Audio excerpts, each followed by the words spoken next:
Hope I'm audible to all. I'm Rutvik, astrophysicist and technical executive at Origin Antares. In today's webinar, we'll be speaking about space satellite propulsion, which will include electric propulsion, nuclear propulsion, solar cells, etc. And at the end of the session, whoever have a doubt or want to converse or anything else regarding the topic, will have a Q&A session at the end of the webinar. So we shall continue.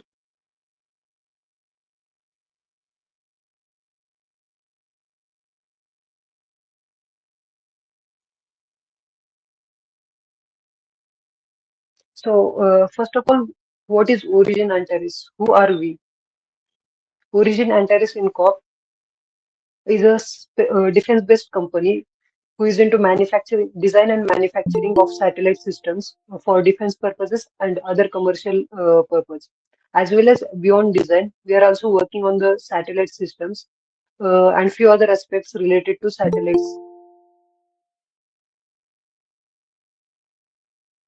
So, as we are going to dive in the topic of satellite propulsion, first thing comes to anyone's mind is like, what is propulsion?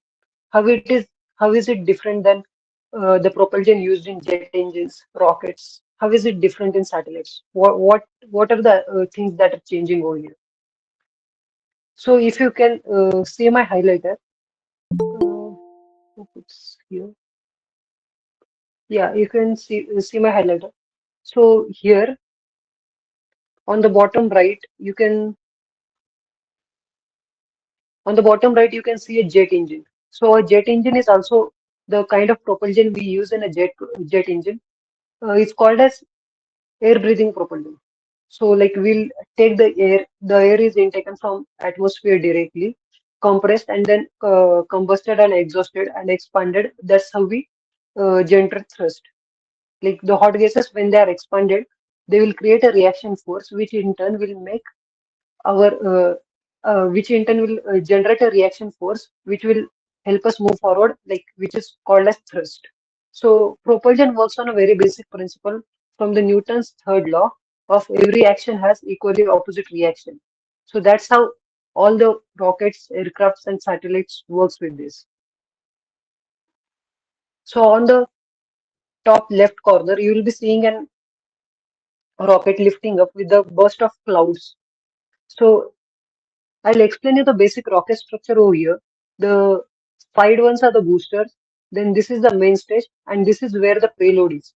So satellites are the part of payload. So we cannot provide satellite with additional chemical rockets, fuel tanks, and etc. because they are the payload. We cannot keep it all up there. So we'll have a separate propulsion system for satellites. So another question arises, why do a satellite, when a satellite is a payload, so why do we need a external, like extra propulsion system on a satellite?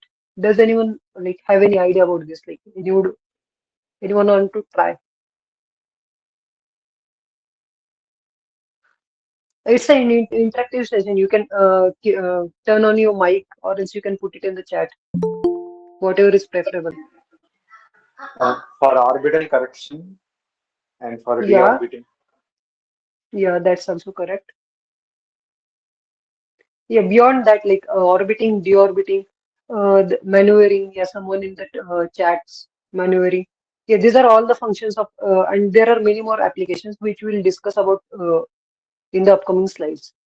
So, as you can see on the top right corner, this is a satellite. Like it's throwing out some ions out of it and it's being propelled.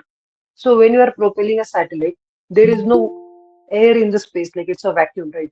So for air breathing propulsion, we have air over here. For rockets, we'll use oxidizer tanks over here. There will be a fuel tank, there will be oxidizer tank, and that's how we'll generate thrust. But for satellites, we cannot carry this. So there is a like generally use electric propulsion, like ion propulsion is widely used currently. But there are very like other kinds of other techniques where which are used in the satellite propulsion. We'll discuss it in the upcoming slides. So if anyone has doubt in between, they can raise a question, or we can also have a doubt clearing session at the end. So basics of rocket propulsion. So already I told you, right? Rocket propulsion works on the very basic principle of Newton's third law, action and reaction forces. So what happens in a rocket engine? So if you consider this blue one as oxidizer tank and red one as fuel tank, so in each rocket, like it's not like there will be oxidizer tank or fuel tank. It can be a monopropellant rocket or it can be a hybrid rocket. So it depends. But basically what happens is there will be a fuel, there will be oxidizer which will be pumped into a this thing is called combustion chamber. So when this fuel and oxidizer come to an combustion chamber, it's ignited, and when it's ignited, it will burst out.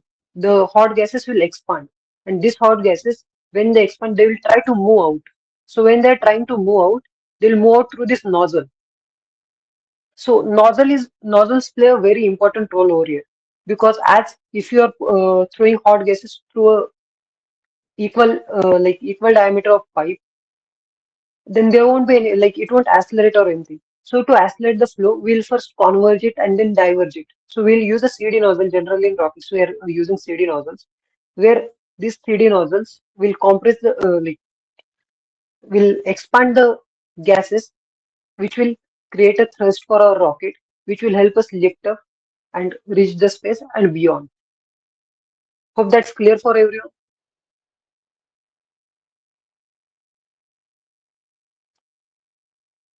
So next we'll move to electric propulsion unit. So what is if you see a satellites, what are the things included on a satellite?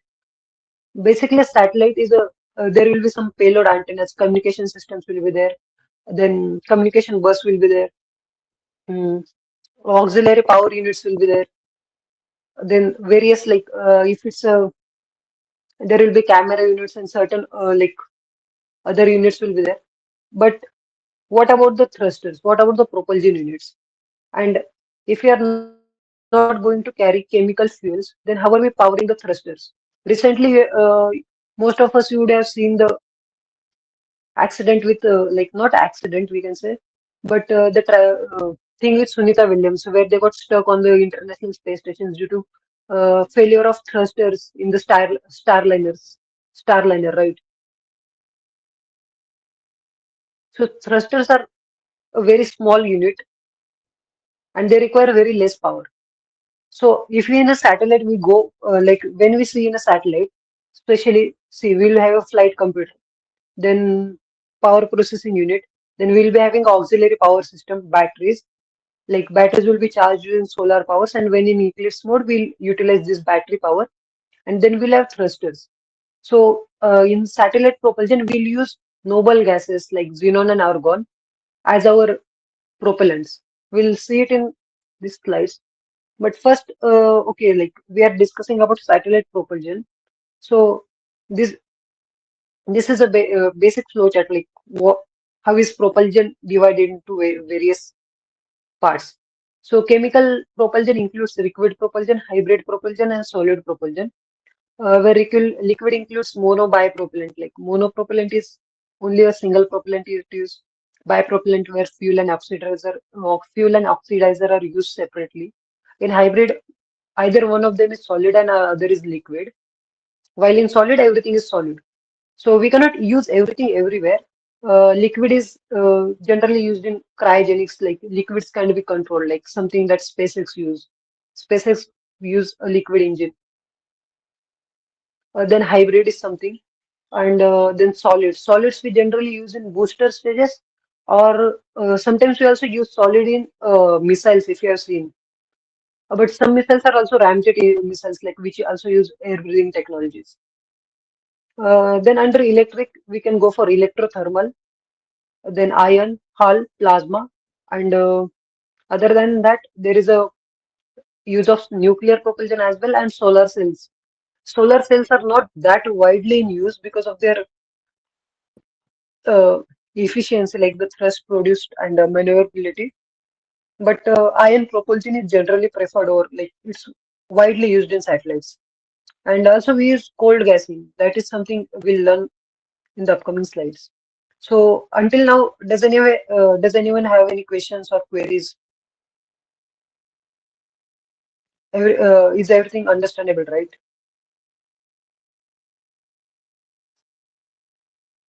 Yeah. So we'll move to ion propulsion. So to understand ion propulsion, you need to understand bit of chemistry and the structure of an atom. So structure of atom, we know that there are electrons, protons, and neutrons. So in this ion propulsion, we'll be using a noble gas. Generally, we are using argon. So what happens is we'll put argon in a container, and then we'll pass it through this. If you can see this small yellow thing.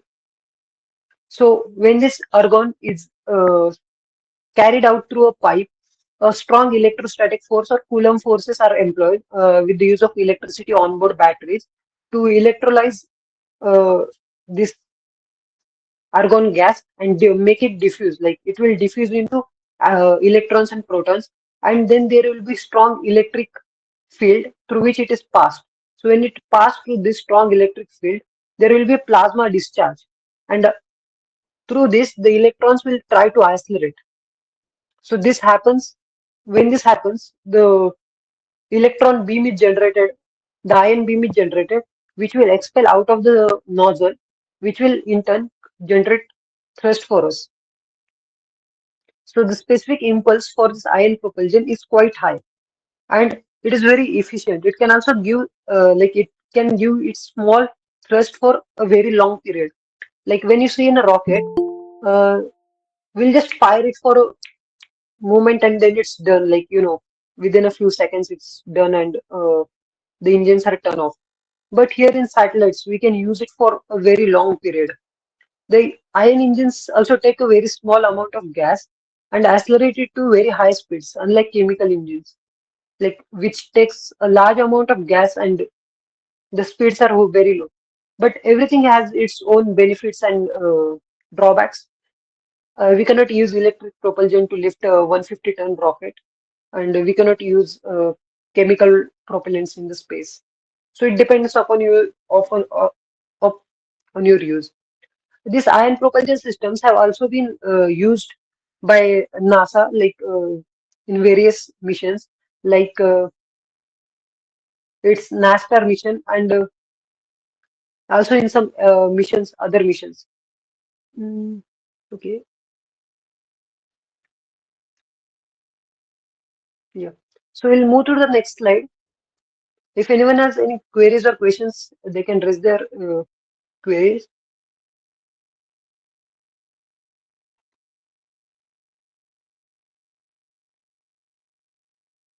Yeah. So second is nuclear propulsion. So everyone knows, right, how nuclear power works, how nuclear power is generated.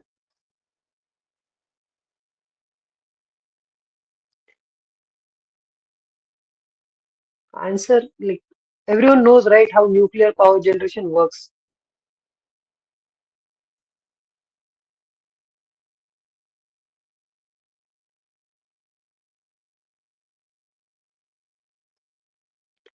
Okay, so I'll explain. In a nuclear reactor, what happens is there will be a radioactive material like as a fuel, we'll be using nuclear for nuclear fusion, uranium, or else we can also use some other isotopes which are highly radioactive. And this, when they're fused, they will generate immense amount of heat. So this heat is utilized to heat up the water, which in turn turns the turbine, and that's how electric nuclear power generation is done. But we cannot use all these water turbines, everything in space and in satellites, as our satellites are very small. So what we do is we'll carry hydrogen propellant. So hydrogen, the first element in our periodic table. So it's highly compressible. So when this hydrogen is like cooled down to cryogenic temperatures in liquid form, it's carried the volume will be concise, like it will be a very small volume. And when we use this nuclear reactor to heat up the hydrogen gas, it will expand the hydrogen gas to the maximum, like same as we do in the air breathing jet engines. So when this gas is heated up and expanded, it is passed through the nozzle to for more expansion to generate thrust and speed. That is how a nuclear propulsion system works. So, if you want to learn in depth about this nuclear system, we'll be having more upcoming webinars and master classes in which we'll be discussing all of these kinds of propulsion systems, their design and working thoroughly. So you can join in there. For now, if you have any questions, queries, you can raise it now, or else we are moving to the next slide.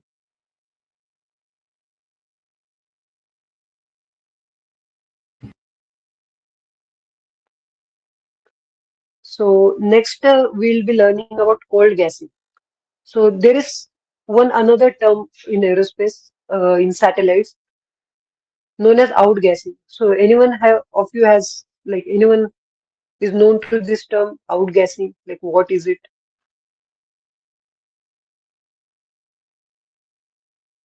Anyone here aware of outgassing? What is outgassing? How it affects the satellite structure?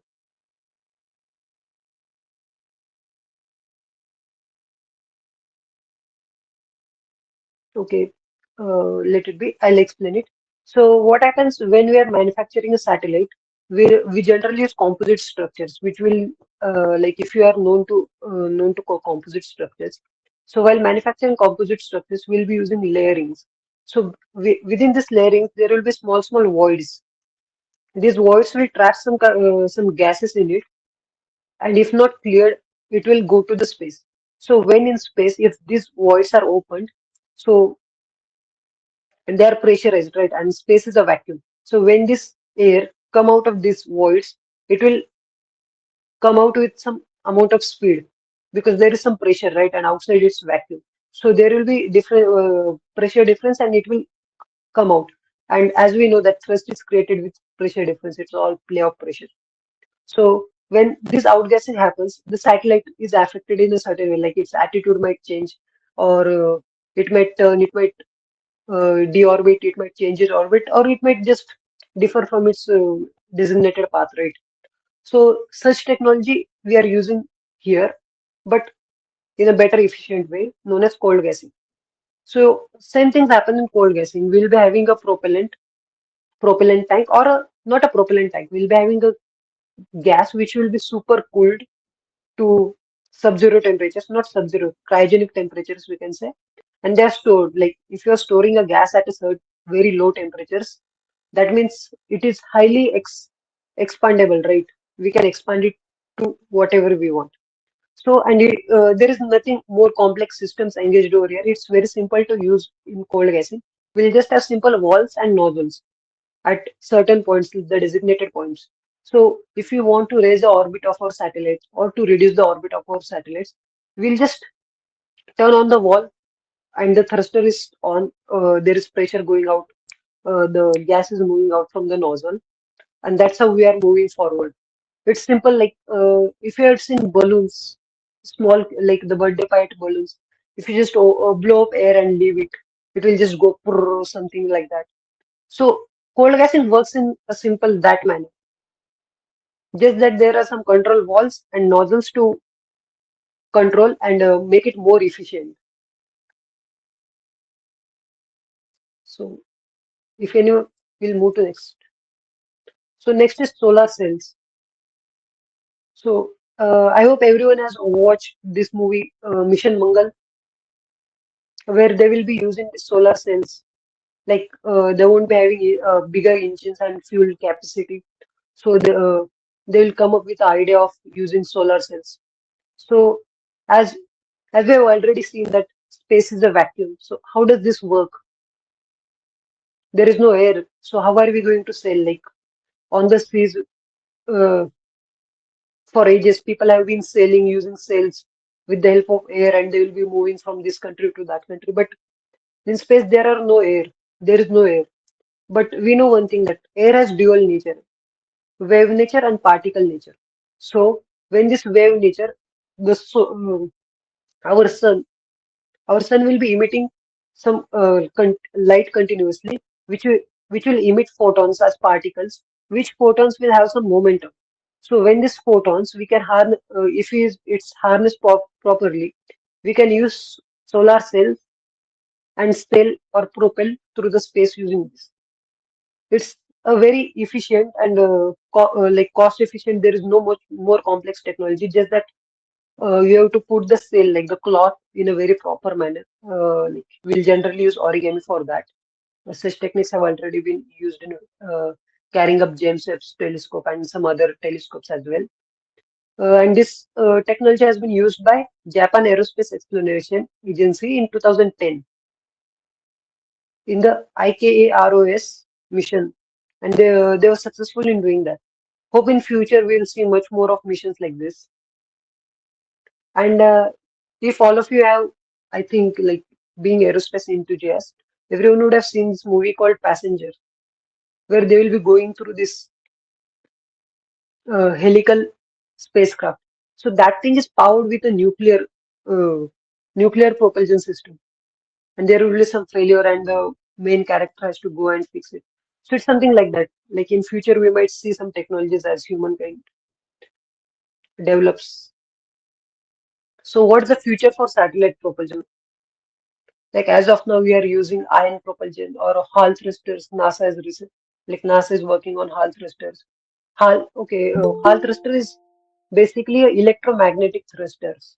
So where the ions will be produced using electrostatic forces, and then they will be expelled or accelerated using electromagnetic effect. So future of satellite propulsion. So in the upcoming generations or the space exploration era, we'll be seeing lots of satellites and spacecrafts, interplanetary missions, where we have to use such kind of propulsion systems for getting from Earth to Mars someday, I hope so, and beyond Mars. So all these technologies will be used over there. Here I have listed a few missions where they have been engaged, used, and there is some failures and all those things. So NASA is involved in work on two different ion thrusters, the NASA evolutionary xenon thrusters. Okay, xenon is also a noble gas. So as we have came till here and we have discussed like argon, xenon. So why are we using noble gases and not other gases? Like why are we not using some other gas? Why are we only going for xenon, argon, neon, all those stuff? Like why? Does anyone have this answer to this?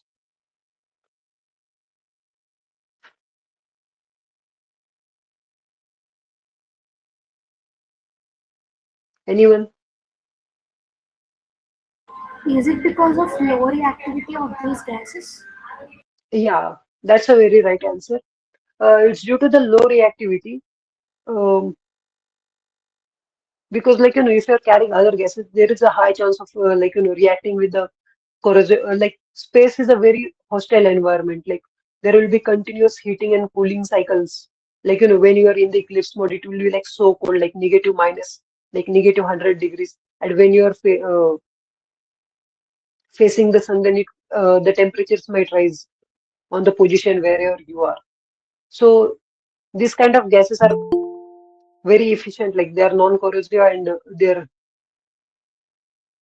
not reactive to the environment. So we use these gases. That's a very simple answer. And the annular engine. So if you're an aerospace or aeronautical engineer, you might have learned about an annular engine, can annular engine, right?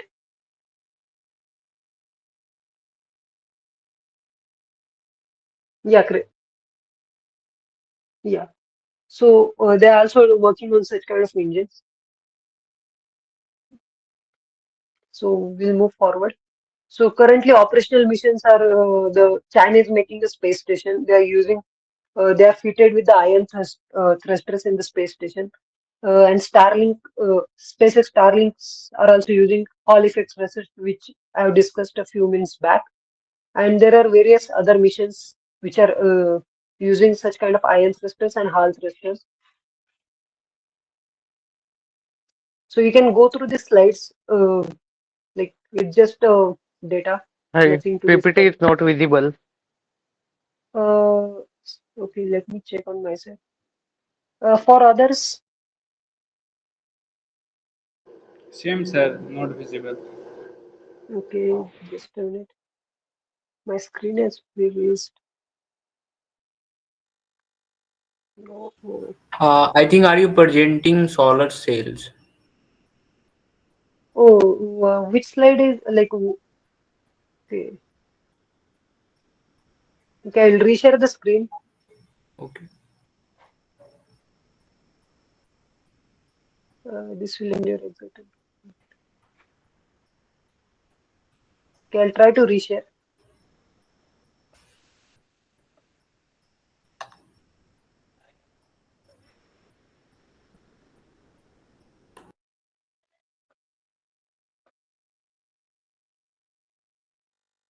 Okay. I hope this screen is visible right now.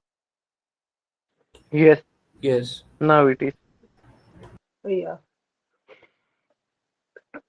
So, just here are some operational missions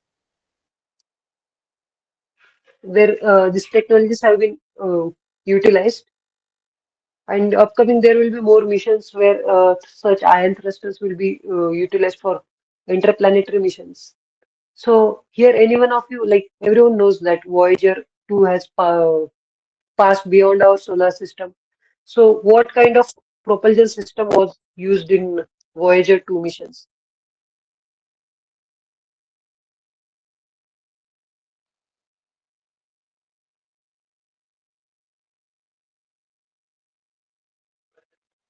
Anyone?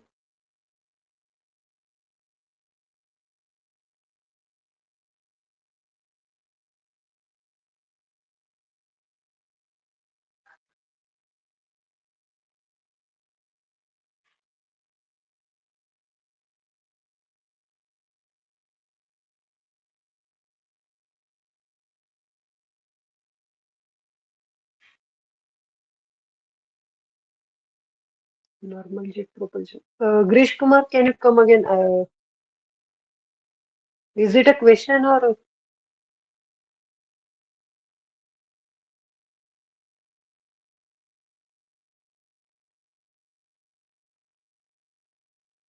hello? Am I audible? Yes, you are audible. Yeah. So I was talking about like everyone knows, right? Voyager 2 has crossed our solar system. So have anyone read about the propulsion system that have been employed in taking that probe outside our solar system? No, Grish Kumar, it's not normal jet propulsion.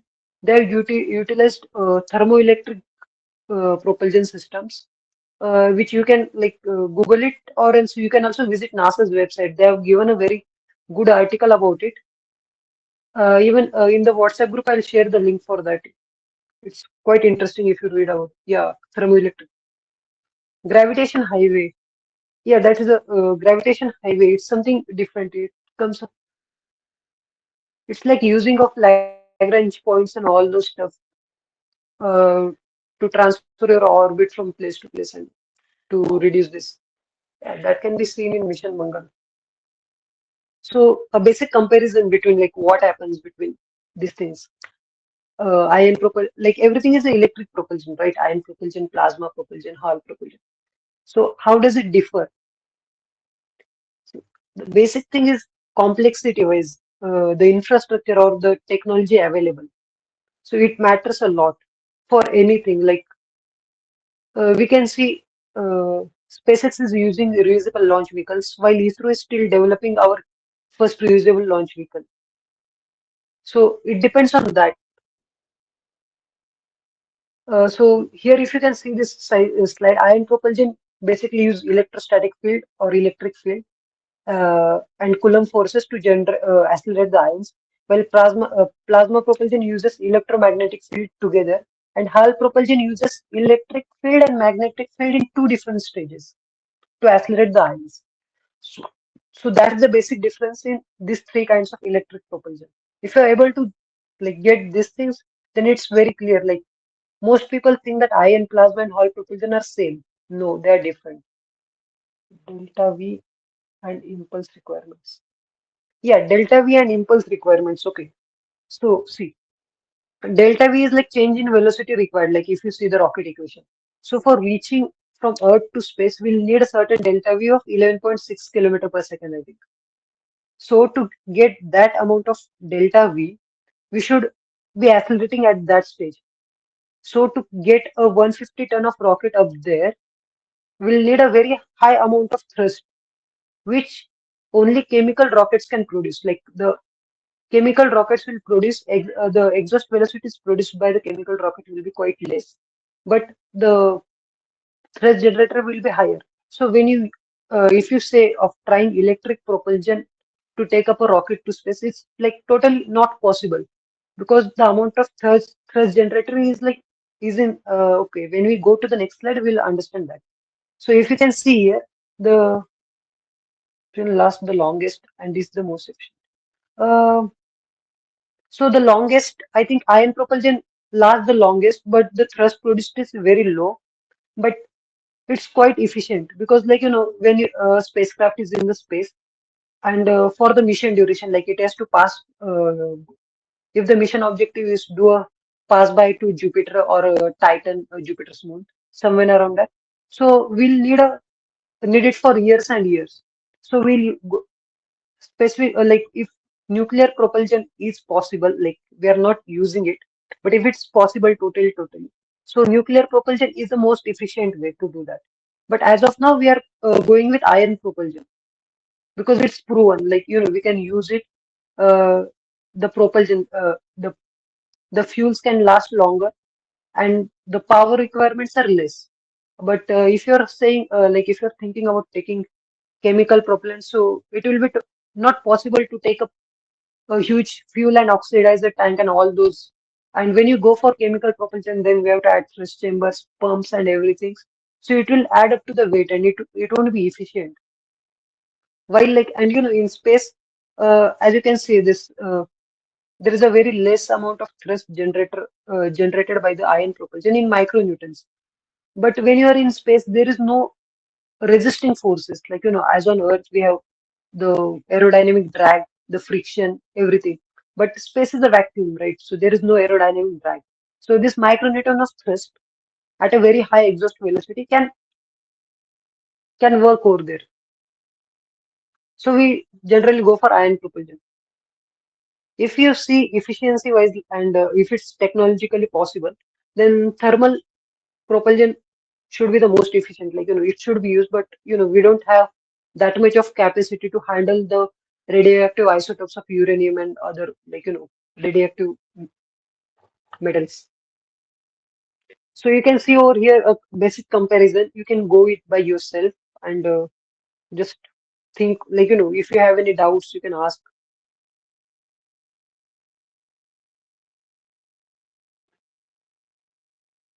Hope it's clear. Till here, it's clear for everyone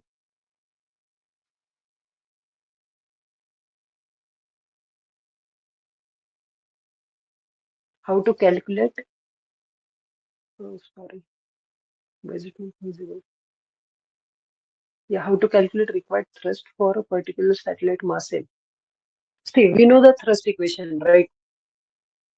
So for satellites, like if you go for normal like rocket propulsion, we know that thrust is equal to mass. This thing. Okay, sorry. PE minus PA into A plus M dot into that formula. Okay, I'm unable to recall. Sorry. So we can use that formula as well because if we have the exhaust velocity and if we have the specific impulse, we can use this formula. T is equal to just a minute.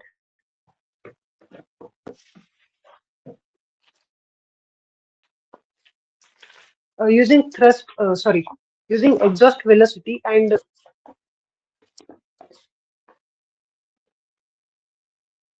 using exhaust velocity and specific impulse, we can calculate the thrust. Just a minute.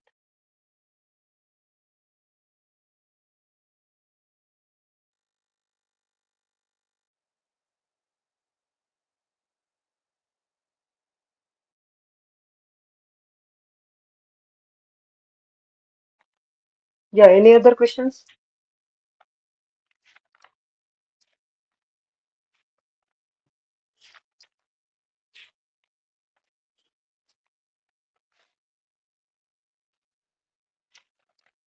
How to test the satellite thrusters on ground?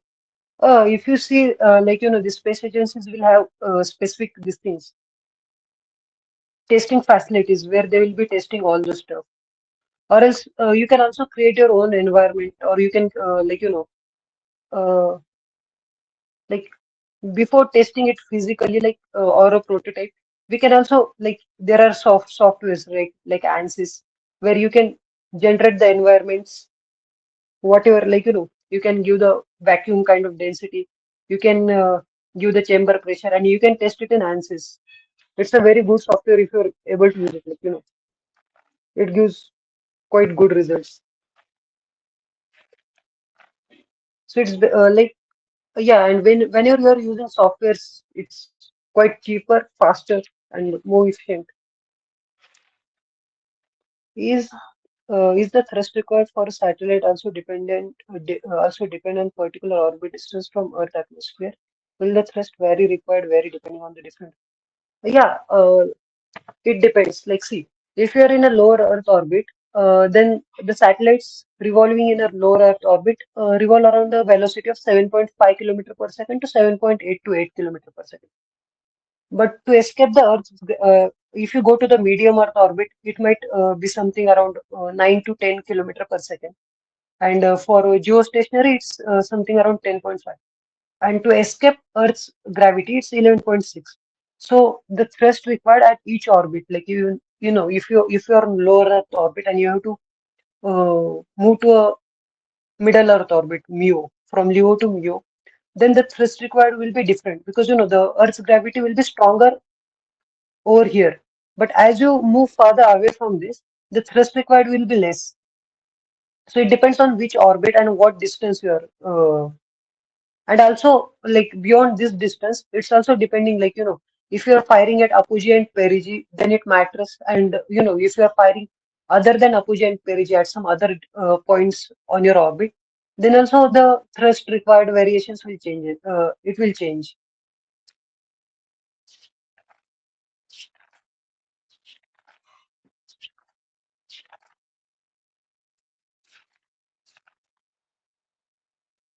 Any other questions regarding this? How can we reduce the torque of a satellite? See, like torque of a satellite, if it's in motion, and to reduce the this thing, we can use cold gassing. Like we can just use some small thrusters, and we can reduce the torque using that. But if you want to reduce it in some other way, like the satellite structure also plays a very major role in these aspects. Because overall, the moment of inertia of the satellite structure will matter when it's rotating, right? You're talking about the full rotation of satellite, right?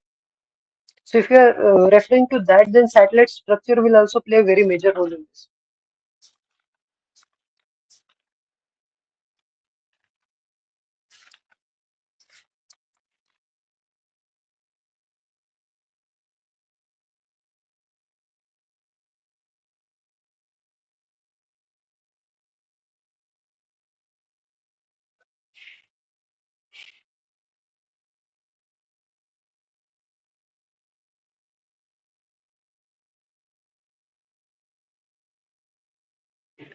Yeah, to calculate thrust required, yeah, coming back to you, to calculate thrust required for particular satellite of mass m.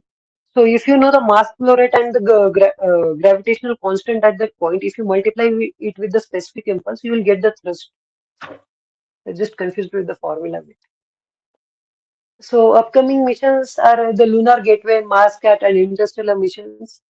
And hopefully Elon Musk succeeds, and there will be interplanetary missions where we humans will be traveling from Earth to Mars on a regular basis.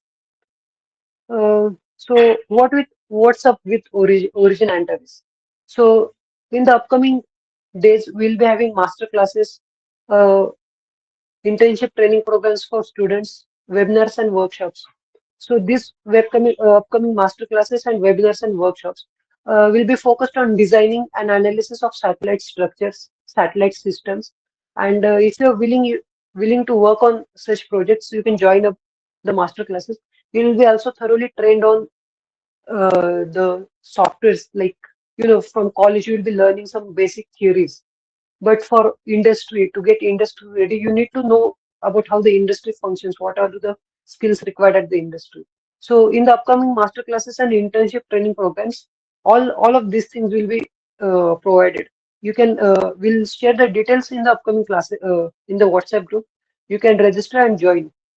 And also we are also providing project-based consultation sessions for final year students or maybe post-graduation students who need some help in their projects. We are also ready to give consultations on projects.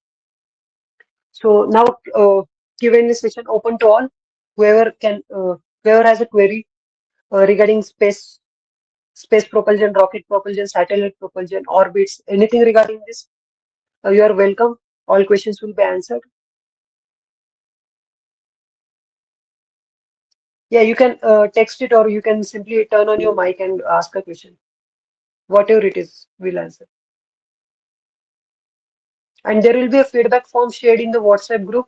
Please do fill the form and let us know about our session. Yes, someone is raising your hand. You can turn on your mic and answer the question, please. Oh, sorry, ask the question. What are softwares used? Sorry, I'm unable to read this. What are the softwares used for designing satellite propulsion? See, if you are going to design a satellite propulsion system like the physical aspect, then you should use, like, there are various softwares available out there, like Siemens NX is there, SolidWorks is there, Cat V5 is there. Then there are many others. So for physical design, those are used. But if you want to test a satellite system, like how the propulsion system is working, the nozzle, is your nozzle that efficient? Then you can definitely go for Hypermesh, ANSYS, Abacus. All these softwares are available, and you can also download the student version where they're quite efficient. You can use. And OpenFOAM is also a good platform, but it's quite difficult to understand and use. But that is also a good solution to this. You can try out that also. How space station propulsion works? See, space station doesn't need a propulsion system. Like, yeah, if there is some corrections to be made in orbit, there will be small thrusters, like they will be using cold gas thrusters in the space station. But to propel, like when if you are referring to the continuous revolution of this thing, so when you are putting a thing in orbit, you will give a certain initial velocity, and as we have discussed, there is no aerodynamic drag or resisting forces. So with that velocity itself, it will continue revolving the Earth. Yeah, and due to Earth's gravitation force, the orbits, there will be a reduction in orbit, but there will be this correction maneuvers done at a certain time period to correct the orbits again and again. That's how it continuously rotates. Uh, Akshay Modi, you're not audible. Uh, Try turning, try it again. What will be the G value to be considered for satellite magazine force? See, your G naught value depends on your height. To calculate that G naught value, you have a certain formula. So you can use that formula to calculate this G naught value to put in the calculations. So your this thing thrust will be equal to specific impulse into G naught into mass flow rate. So the G naught value will differ on your location. Like if you're located at 400 kilometers above the sea level or 600, so it might differ. So there's a formula for that. You can check it on Google. You'll find out. If not, you can text in the WhatsApp group. We'll answer it. What are the basic parameters for selecting what type of propulsion system a satellite needs? See, for a satellite, to choose a propulsion systems, there are various parameters, but mainly the satellite objective matters. What is the objective of your satellite?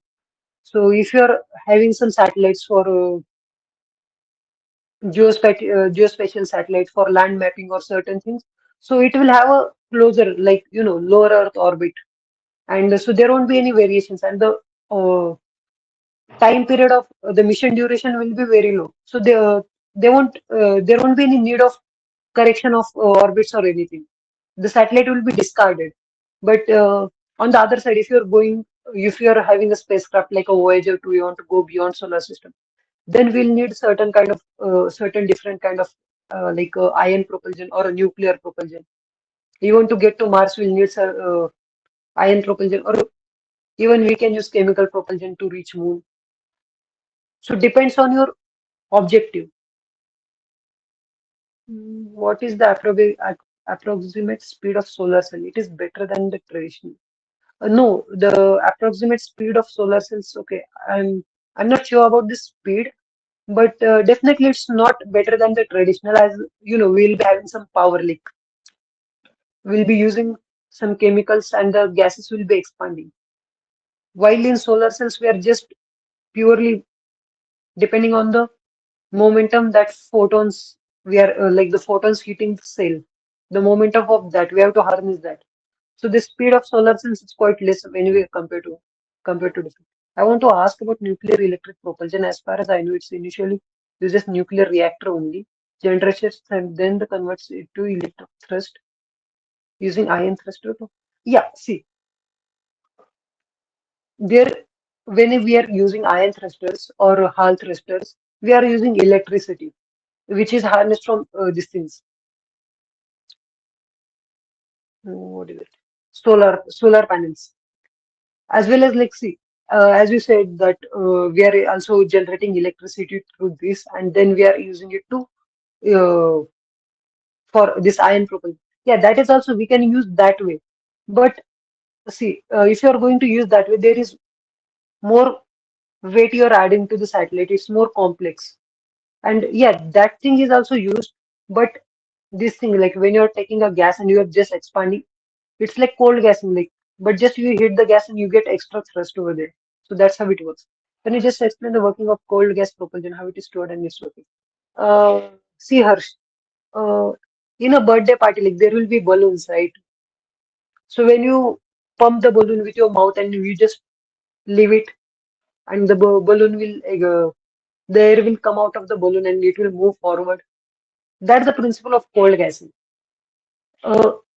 Gas at sub-zero temperatures, like a semi-cryogenic temperatures, will be stored. It will go back to that slide. I'll explain you it. Right? Yeah, see, this is a propellant tank where no, like there will be a gas at semi-cryogenic temperature stored in the gas over here, and there will be walls and there will be nozzles. That's it. It's just the game of pressure.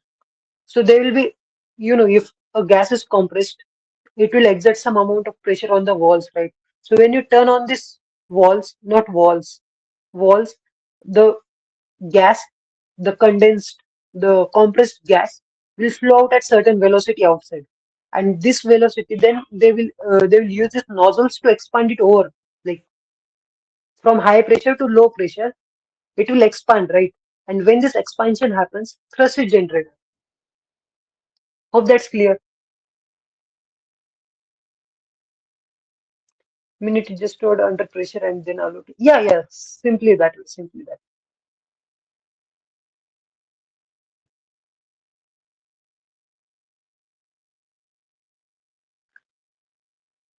Any other questions, queries? Uh, how time taken for a dead satellite debris to reach Earth's surface is calculated. Calculate. Is there any mathematical calculation? How the debris are maneuvered to fall on the ocean rather than on the land? Okay, see. Mm, So when a satellite is in orbit, there are certain parameters called orbital parameters, which will include the apogee, perigee. These are the quite familiar words. But then there is also some other aspects of this, the argument of parapsis and all those. So with this, there will be six parameters. Using these six parameters, we are able to exactly get the position where it is. So if it's a dead satellite, will the dead satellite will also have these cold gas thrusters. So using these cold gas thrusters, we are able to maneuver it to a certain, like to that point. So there will be a orbit reduction maneuver at that point. So it will reduce its orbit and fall to the point. To calculate the exact location, we'll be using, like there are certain parameters. I think I have it on one of my, okay, not this presentation, in other presentation I have it. Mr. Samkit, can I share the other presentation? Yes, sure, Rutland. Yeah, just want to explain this orbits.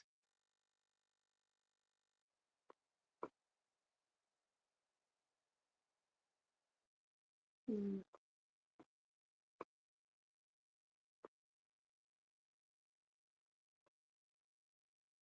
Yeah, are you able to see this slide? Celestial sphere now. Two types of orbital elements. Yes, yes, go ahead. Yeah, yeah. See, when, yeah, sorry. Okay. So, see, if this is your celestial body, a debris or a dead satellite, so we'll be using this reference axis or GMT, the Greenwich Meridian line. So from this is our orbit. So for this orbit, we'll have some angle of inclination at and the point where it intersects our plane, the equatorial plane. That point is called ascending node, and from that we'll calculate the inclination. So when from this inclination we got our orbit, right? So from this orbit, we'll have some angle from the Greenwich Meridian line, which is called as longitude of ascending node. So using this longitude of ascending node, we are able to calculate this argument of periapsis. So here will be perigee and here will be your apogee, or maybe vice versa. So from that, we'll have certain angle with apogee or perigee, which is called true anomaly. So using this true anomaly, we are able to get this exact location of the celestial body. Using this location, we are able to track the celestial objects will be like there will be news coming that there is an asteroid coming and it will pass like 25,000 away from kilometers away from Earth. So that's how we calculate it. So using this orbital elements, when we calculate, we get the exact location. And when we get the exact location, we'll using cold gas or other techniques to deorbit the satellite and make it fall. Mhm. Then what would be the difficulties faced in the use of cold gas? There are no difficulties to be faced in cold gassing, but there are some limitations. Like, you cannot use cold gassing for longer missions or see, like if you want to go beyond Jupiter or something like far away missions, you cannot use cold gassing for those kind of stuff, right? Because it's just a pressure, and if the at some point, like after using when you are using the gas, the pressure inside the tank will be reduced, right? So as the time passes and as the with the use of gas, the pressure will be reduced. So to reach Pluto or beyond, we need a huge amount of gas tank. So it will add up to lots of load to the satellite, right? So that won't be efficient. That won't make our system efficient. So we cannot go that far with cold gassing. Cold gassing is yeah definitely efficient when we are going for LEO or um, short mission durations. Like after 3 months, we are going to deorbit the satellite. So we can use it over there. Yeah, thank you, Grish Kumar. So any other doubts regarding, yeah, even if you have any doubts in the orbits, you can ask.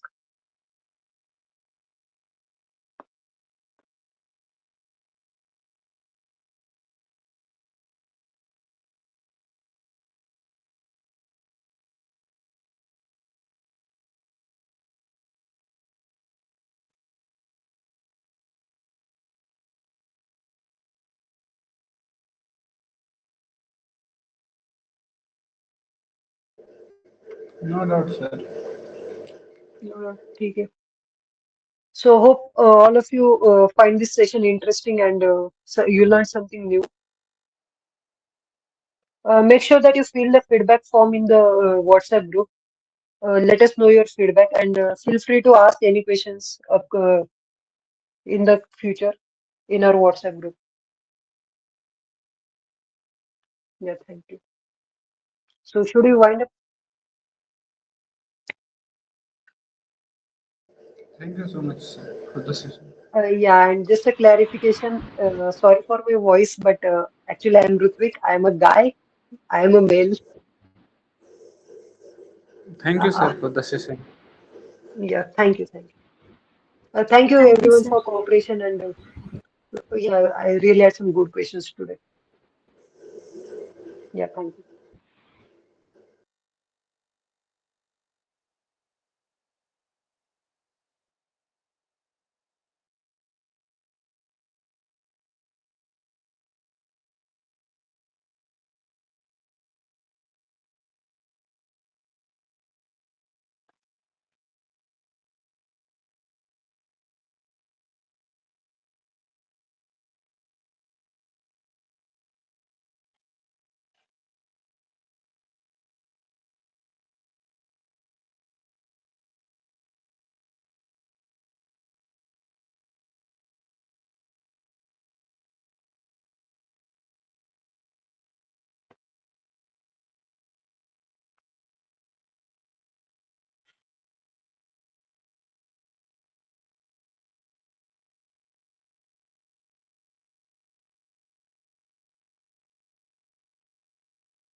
Man, I'm a guy.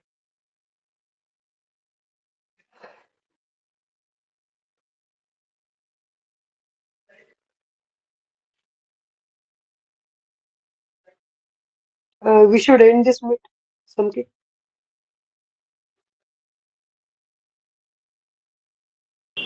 Hello everyone. If you have any doubts or queries, you can just raise up your hand and you can ask your questions.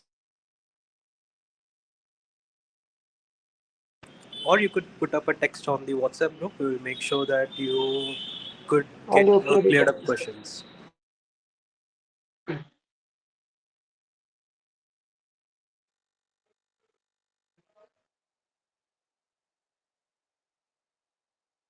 I think they're offline. We should end this meet. Yeah, guys, thank you so much for your presence here. Yeah, Rutvik, we can end the session. yeah. Thank you everyone for joining. So grateful. Thanks.